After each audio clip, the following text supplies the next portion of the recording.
Toby Mac, show up, choose love. You're listening to The Takeover on Life FM and joined in the studio by Kelli K, Naturopath, for this. Wellness Wednesdays on The Takeover. Brought to you by station sponsor Kelli K Naturopath. Book your free discovery call today to uncover better health and quality of life. Kelli, welcome back.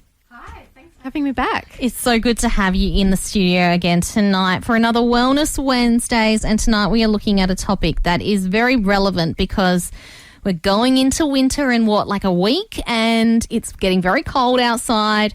Immunity is something that we're all thinking about. We're all thinking about, better hygiene or better, the foods that we're eating and trying to avoid getting sick, right? So that's why we're talking to you tonight about immunity. Yeah, awesome. Okay, There's a lot going around, so... Yeah, we were going to start by talking about the lifestyle factors that can contribute to poor immunity or just poor immunity in general. So what would you say causes it?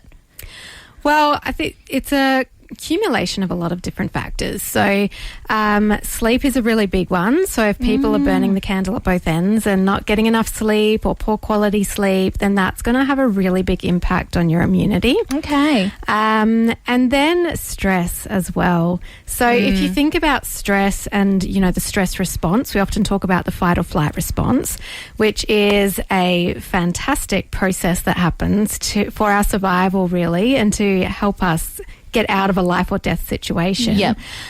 But the trouble is when you're in a situation, for example, you step out into the road and a car's coming and you've got to get out of the way really quickly, or you're in the bush and faced with a wild animal, that's a situation where that fight or flight will kick in. And in that moment, your body is not interested in fighting off a virus, amongst other things. So, all those non-essential systems kind of get put on the back burner. So your immunity is really, really affected if you're in a stress state a lot of the time. So managing stress is really important. Okay. Can I ask a question about that? Is that stress itself preventing the body from having strong immunity, or is the stress actually causing our immunity to drop, if that makes sense? What would you say to that? So the stress that we experience, or when our body's in that stress response, we have increased stress hormones like cortisol, and that suppresses that immune function because it's busy doing other things. Yeah. Trying to protect you from something, which for most of us, we're not in a life or death situation in that moment. Yeah. Hopefully. So, when we have that ongoing stress, we're having that constant immune suppression going on. Yeah. So if you are experiencing chronic stress, finding ways to manage that becomes really, really important. Okay, so stress and sleep are a couple of the ways. Stress and sleep, and I'd say movement as well. So, moving your body is really important. Not excessive exercise. So we're not talking about high intensity every day, because that can actually have a negative impact on your immune system. But definitely moving your body, and if possible, getting out and getting some sunshine. So some vitamin D. So vitamin D deficiency will put you at a higher risk. You'll become more susceptible to colds and flus and things as well. So a question about that, actually, because quite often people who work in an office or whatever, or perhaps play too many video games or something, don't get enough vitamin D. Now, as someone in your position, a lot of people say, just take some vitamin D supplements and things like that, rather than getting sun or eating certain foods and everything. Yeah. What would you say in regards to that? Well, I would say, firstly, get your vitamin D levels checked, because if they are very low and you do struggle, if you can't get out in the sun, especially this time of year, it's very, very difficult to get out and expose your skin to enough sunlight. Then you are going to most likely need to supplement, at least in the short term, to bring those levels up. But obviously, when you can get out in the sun, that's going to be ideal. Probably not going to get a lot of vitamin D from food sources. Maybe egg yolks will have a little bit of vitamin D, a little bit from mushrooms as well. So, but there's not a lot of foods that contain a lot of vitamin D, actually, because vitamin D is actually not a vitamin. There's a fun fact for you all. There you go. So it's what is actually it? a hormone, technically. Oh, wow. Yes. But yeah, it is really important. So if you're not sure what your levels are, go and have a chat with your doctor, especially if you're someone, like you say, who's at a high risk. So if you work indoors or just don't like going out in the sun, if you have darker skin, if you cover up all the time, if you're younger or older, you might be more likely to have a deficiency. So yeah, going to get your vitamin D levels checked and make sure you're, sitting at a good range would be a good thing to do, I think. Okay. Yeah. Well, when we come back, we might chat a little bit more about some of the nutritional supplements or ways that we can increase our immunity through food or through different other supplements and things. So don't go anywhere. You're here for Wellness Wednesdays on The Takeover with Kelli K, Naturopath on Life FM. Liam Payne with Sunshine. Oh, that's timely. That is isn't it? Very timely, considering we were just talking about vitamin D for immunity and wellness. I actually didn't even pick up on that. But anyway, yes, we're here with Kelli K, Naturopath, for another Wellness Wednesday. Kelli, welcome back to the studio. Thank you. So good to have you in the studio tonight talking about wellness and immunity. And it's, immunity is one of those words that we hear a lot. It gets thrown around a lot in the media and we hear about it. But we're really learning what it actually means tonight and how to actually boost it. So what would you say is a good place to start with boosting immunity? Okay, well, besides the things that we've already just talked about, definitely the diet is so important. So your immune cells rely on all those beautiful nutrients that come through your food to be able to function properly. So we absolutely want to start there. Okay. And probably one of the biggest things, I'll tell you my favourite foods in a minute for immunity, but one of the biggest things is probably avoiding high sugar foods. Okay. So, and I'm not talking about natural sugars, I'm not talking about fresh fruit, but added sugars, cakes, lollies, biscuits, those sorts of things. Chocolate. Yeah. So they're actually having a big dose of sugar actually really interferes with how your immune cells function. Wow. And we need them to function well to be able to, deal with any viruses or anything that comes our way. So, if you have a big meal of sugary foods, then the research shows that it actually really almost puts your immune cells to sleep for a few hours. Wow. So it can have quite a significant impact. Which reminds me, like, Ollie, I know that if you have a lot of sugar, you feel really tired afterwards. Yes, Would that be a correlation with the cells? And it could be. There's a few reasons why you might feel quite tired after having a big sugary meal. It's probably more likely to do with, a big blood sugar dip. But there's definitely a few reasons why you might feel that way. I just thought of that and I was like, I've heard of this before. Okay. Yeah. And with when you're having no sugars, seeing as, your immune system goes to sleep with processed sugars, when you're just having natural sugars and things like that, is there an opposite thing? Because I know things like apples and things like that have they can actually wake you up. Yeah, but it's not waking up per se, but in terms of your immune system, does it like galvanize things? Yeah. So I love apples. Apples are really rich in quercetin, particularly if you eat them with the skin on. Same with onions, especially red onions, and that's a really important anti-inflammatory bioflavonoid, so really important for the immune system there as well. So definitely it does have, I'm not sure I'd say the opposite effect, but because you're providing those nutrients for those new immune cells, they will sort of, wake up, turn on. Yeah. If you're having sort of a low inflammatory diet and you're providing your body with all that it needs. Yeah. Yeah. Sure. But definitely sort of onions and apples and their quercetin content. It's a really important nutrient for immune health. Yeah. Another one is mushrooms. So mushrooms all varieties of mushrooms are really high in beta-glucans, and we actually have receptors for these beta-glucans all throughout our body, and there's a lot of research now around mushrooms supporting immune health and helping with infectious preventing sickness, I suppose. Yeah.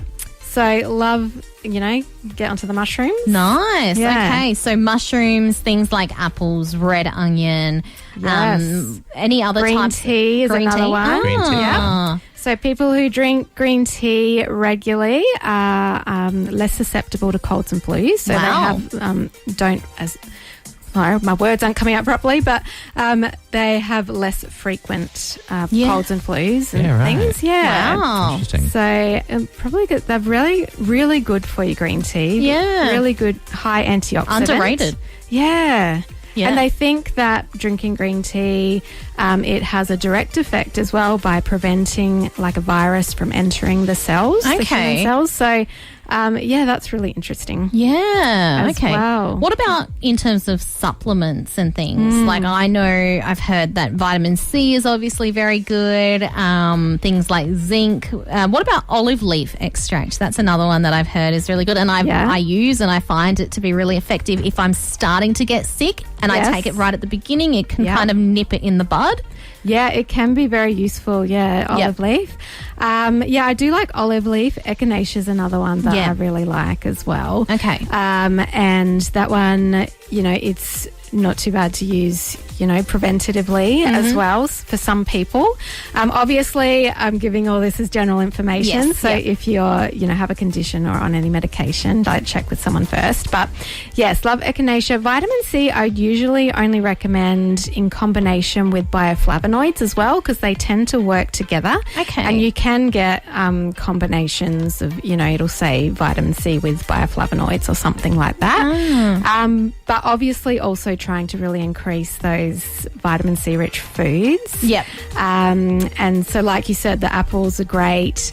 Everyone thinks of oranges and lemons, which are great, but actually kiwi fruit have a really high vitamin C content. Okay. Yeah. And they're also fantastic prebiotic food, which means they support the digestive microbiome, which we've talked about before. Yes, we have. And 80% of your immune system is actually in the gut or derived from your gut. So looking after that gut health and getting your vitamin C from the kiwi fruit is a great idea as well. Wow. Okay. And zinc can be really good as well. With supplements, it's a really individual thing. So it is really important to get some advice because, it might be great for one person, but for someone else, they need something completely different. So, so I do like zinc, love echinacea, love andrographis. And when it comes to herbal medicines, I really encourage people to use herbal teas. Yeah. It's and really accessible, inexpensive, and kind of pleasant way to actually use food as medicine. Yes. So things like ginger and lemon. Licorice is fantastic if you have a sore throat. That's a really great anti-inflammatory there as well. Okay. Lovely. Yeah. And I love licorice, so that just... Licorice tea. So when we're talking about licorice, like the lolly licorice. That's what I was thinking. Yeah, boom, boom. Yeah, right. Okay. Not the lolly. Well, most of the licorice you buy has zero licorice root in Really? it. So it's licorice flavouring usually and lots of wheat and lots of sugar. Yes. So if you can source actual proper licorice with licorice root in it, then that's probably kind of a cool thing. Yeah. But typically if you're just buying licorice from the supermarket, it's not going to do much for you. Yeah. Too much of a good thing. I know. I was Yeah, like, this has to be too good to be true. Yeah. I've got a question actually for young people, particularly in high school and uni and things like that, who are, perhaps becoming more aware of, fitness and things like that. A lot of people might think, because, like eating healthier and fruit and things like that, might not be something you want to do. But as, as a professional, speaking in general terms, obviously, not with, certain conditions and stuff, if someone's thinking, I can just have supplements rather than having to go through the pain of having to eat my leafy greens, what would you say? Would you say it depends on the individual? Do you think foods are better? Generally speaking, what would you say? So I think supplements can be great. They can be really useful when you have the right one for the right person at the right time. But food is always best. It's always number one. So, there's no point, taking 20 different supplements and having a rubbish diet. You do have to actually the majority of the time, we kind of say, use the 80-20 rules. So 80% of the time, you're eating whole foods, good quality, lots of fruit and veg and good protein and all of that. And, the other 20%, you can be a bit more flexible. So, it's not about being strict or restrictive. You don't have to have gourmet meals or spend heaps of time in the kitchen to eat healthy. It's just about finding out, learning, what you can do to improve your diet that fits in with your lifestyle and your food preferences as well. Yeah. Because there's usually a lot that you can do. Most people are not so fussy that you can't get some good foods in somewhere. Yeah, Sure. Yeah. So literally as a supplement, not as like a replacement? Not I as a guess? replacement. Yeah, so exactly, that's right. So we either use supplements as a top-up for what people might not be able to get in their diet, and it can be hard sometimes, particularly with a modern diet, to get everything we need.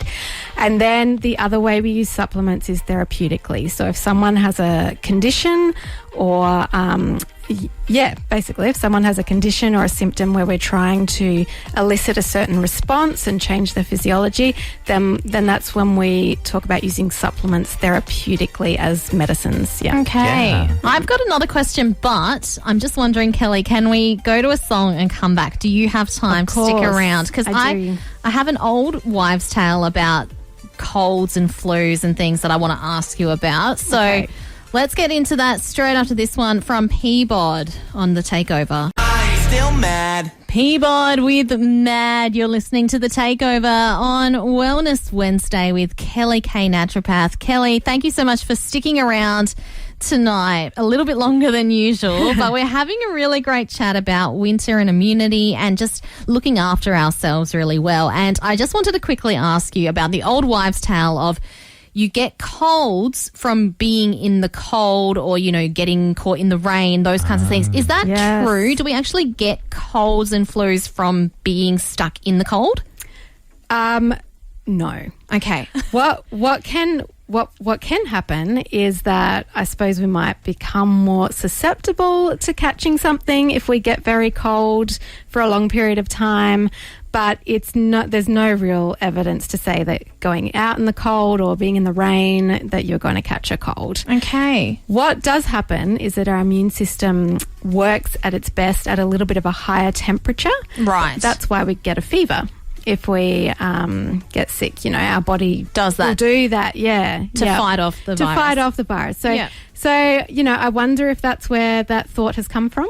Okay. Perhaps. Maybe. I don't know. Oh, there you go. Saunas and stuff, right? For fighting off. Yeah, people do, use saunas, and that's supposed to have some good evidence behind it for improving immunity. Yeah. I haven't looked into it in depth, but, I believe that's a good way to go about it. There you go. Okay, very interesting. Well, we will let you go because you've been here for a little while, but thank you so much for joining us for another Wellness Wednesdays. And if you have a question for Kelli that you would love to ask her, you can text in on 0413 90 1079. Kelli K, Naturopath, thank you so much. Thank you. Life FM. Right.